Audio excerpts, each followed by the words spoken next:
다른 사람의 시선에 의연해지는 법. 비난하는 자의 마음. 아무런 이유 없이 타인의 악에 섞인 비난과 욕설을 들었다면 이것을 기억하라. 그는 단지 당신에게 비난을 퍼부음으로써 주목받고자 할 뿐이다. 즉, 당신의 성공과 명예를 질투하고 있는 것이다. 몇 년 전 로버트 허친스라는 청년이 작가, 벌목공, 가정교사, 의류 판매원 등으로 힘들게 일하면서 예일 대학교를 졸업했다. 이후 8년의 세월이 흐른 후 그는 미국의 4대 명문인 시카고 대학교의 학장으로 임명되었다. 겨우 30살의 청년이 말이다. 연로한 교육계 인사들은 이 파격적인 인사에 혀를 내둘렀고 각종 언론에서는 너무 어리다, 경험이 부족하다, 교육관이 미숙하다 등의 온갖 비판을 쏟아냈다. 취임식이 거행되던 날 한 친구가 로버트의 아버지께 말했다. 로버트를 공격하는 아침 신문 사설을 보고 몹시 충격을 받았어요. 그러자 아버지께서는 담담히 말씀하셨다. 그래, 좀 심했나 보군. 하지만 기억하게, 죽은 개는 아무도 걷어차지 않는다네. 아버지의 말뜻은 무엇이었을까? 바로 아들이 주목받는 중요한 인물이 되었기에 비로소 비판을 받는다는 의미였다. 그러니 누군가의 악의적인 비난을 받을 때면 당신이 중요한 사람이 되었다는 의미로 받아들여라. 비난에 상처받지 않는 법. 가능한 최선을 다해라.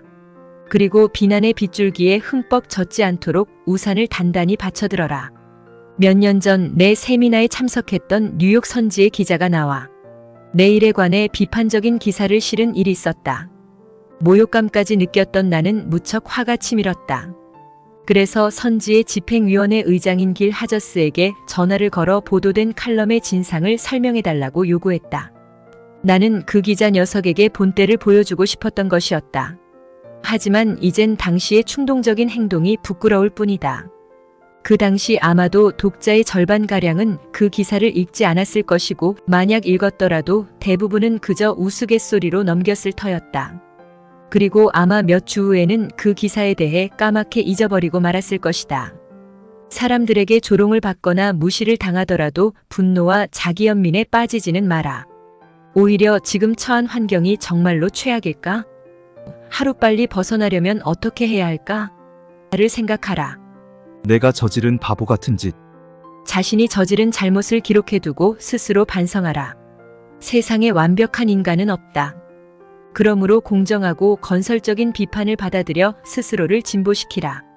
자기 반성에 익숙했던 비누 세일즈맨이 있었다. 갓세일즈 업계에 입문했을 때 그는 형편없을 정도로 저조한 실적을 거두었다. 하지만 비누 자체의 품질이나 가격에는 문제가 없었다. 문제는 바로 자기 자신이었다. 그는 스스로 세일즈맨의 본분을 다하지 않았는지, 열의가 부족한지 등에 대해 반성했다. 그리고 자신을 거절한 고객들을 찾아가 신뢰합니다. 제가 어느 부분이 부족한가요? 선생님의 솔직한 의견을 부탁드리겠습니다. 라고 청했다. 그의 진심 어린 태도는 많은 고객들의 호감을 샀고 이어 판매량은 점점 늘어갔다. 그가 바로 세계 최대 비누회사인 콜게이트의 이사장 E.H. 리틀이다. 즐겁고 활력 넘치게 생활하는 법. 하루에 1시간을 늘리는 방법. 자주 쉬어라. 피로를 느끼기 전에 쉬어주면 매일 1시간씩 더 살 수 있다. 좋은 습관을 들여라. 업무 효율을 높이는 방법은 다음과 같다. 첫째, 현 업무와 상관없는 문서는 전부 치워라. 둘째, 업무의 경중완급을 정확히 파악하라. 셋째, 과감히 결정하라. 넷째, 필요하다면 업무를 분담하라. 삶 자체를 즐겨라. 종종 스스로를 다음과 같이 일깨워라. 난 내가 하는 일을 사랑한다. 이렇게 하면 더욱 활기차게 일할 수 있다. 잘 자는 방법.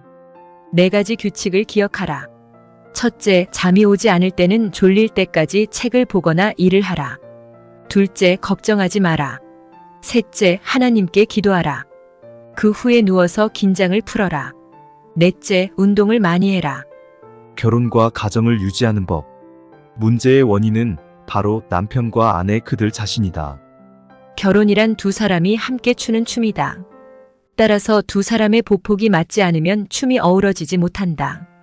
레넌 법정에서는 매주 6일간 이혼 사무를 처리하는데 한 부부가 이혼 수속을 마치는 데는 평균 10분가량 소요된다. 그런데 이들 가운데 엄청난 비극이나 재앙 때문에 이혼을 택하는 부부는 몇 쌍이나 될까? 사실 진정으로 비극적인 이혼은 극히 드물다. 믿지 못하겠다면 레넌 법정에 찾아가 이혼 부부들의 하소연을 들어보라. 아마도 작은 경랑에 배가 뒤집힌 경우가 대부분일 것이다. 해겔 사상에 대한 관점이 달라 이혼한 부부가 있는가 하면 남편이 가운데 치아부터 양치를 한다는 이유로 이혼 도장을 찍은 부부도 있다. 이렇게 우스꽝스럽고 사소한 이유로 수많은 부부들이 파경을 맞고 있다. 하지만 스스로 변하지 않는다면 이혼 자체는 아무런 해결책도 되지 못한다. 또 다른 반려자를 만났을 때는 또 다른 문제로 골치를 썩게 되기 때문이다. 결혼의 무덤을 파지 마라. 쉼없이 잔소리를 해대는 부인과 걸핏하면 집 밖으로 뛰쳐나가는 남편, 이렇게 사랑은 점점 식어가고 결혼은 파국을 향해 치닫는다. 참고로 뉴욕시 가정법원에서 수천 건의 처자 유기 문제를 연구한 결과 남편들이 가정을 버리는 가장 큰 이유는 바로 부인의 끊임없는 잔소리 때문이었다. 따라서 잔소리는 결혼의 무덤을 파는 것이나 다름없다. 애정을 위한 지혜를 발휘하자. 아주 오랜 시간이 흐른 뒤에 돋보기를 쓴 두 노인이 함께 의자에 앉아있는 모습을 떠올려보라. 영국 역사상 가장 근엄했다던 글래드스톤 총리가 부인의 손을 잡고 벽난로 앞에서 춤추는 장면을 상상해보라. 공적인 장소에선 더없이 권위적이던 그도 집에서만은 무척 자상했다고 한다. 예카테리나 여제는 내키는 대로 사람들을 살해했던 잔인한 폭군이었지만 요리사가 고기를 태웠을 때는 아무 말 없이 미소를 띤 채 그냥 먹었다고 한다. 결혼 생활 중에는 간혹 트집을 잡을 만한 소소한 일들이 부지기수로 일어난다.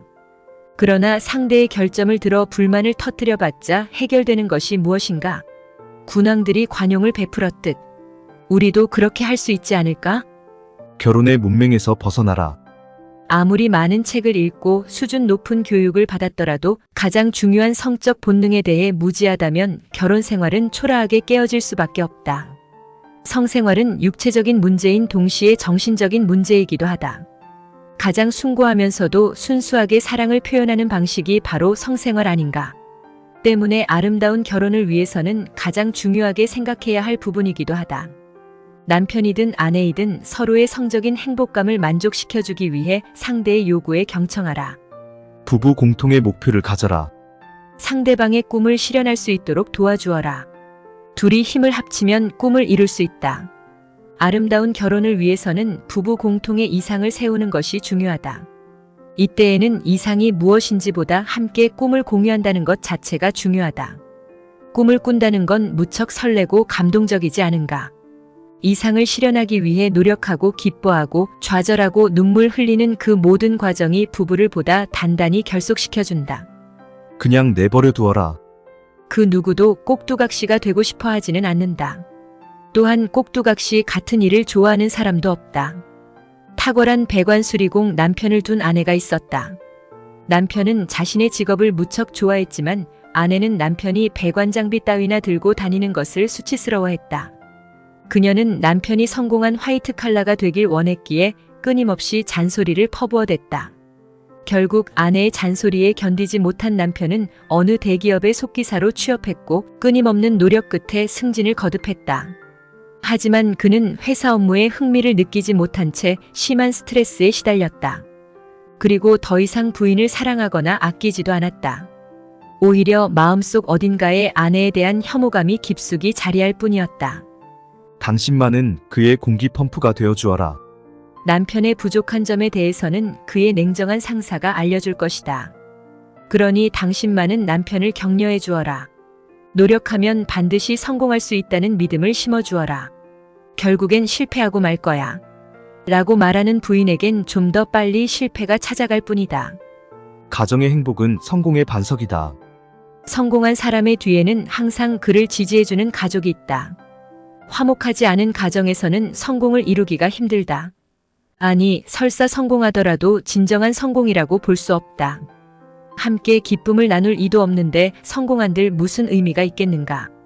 행복을 전해주는 아내가 있다면 남편의 사업 역시 성공하기 마련이다. 방법은 매우 간단하다.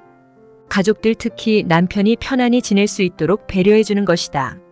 행복한 가정은 성공적인 인생의 근간이 된다. 한 푼을 아끼고 세 푼을 벌어라. 지혜로워져라. 그리하면 같은 돈으로 더 나은 삶을 누릴 수 있을 뿐 아니라 적은 돈으로도 남들과 같은 삶을 누릴 수 있다. 난 한때 옥수수 밭에서 시간당 5센트를 받으며 매일 10시간씩 일했었다. 당시 고된 노동을 마치고 나면 허리가 끊어질 듯 아팠다. 덕분에 나는 화장실도 없고 물도 나오지 않는 집에서 20년 동안 산다는 게 어떤 건지, 영하 15도나 되는 거실 바닥에서 자는 게 어떤 건지 잘 알고 있다.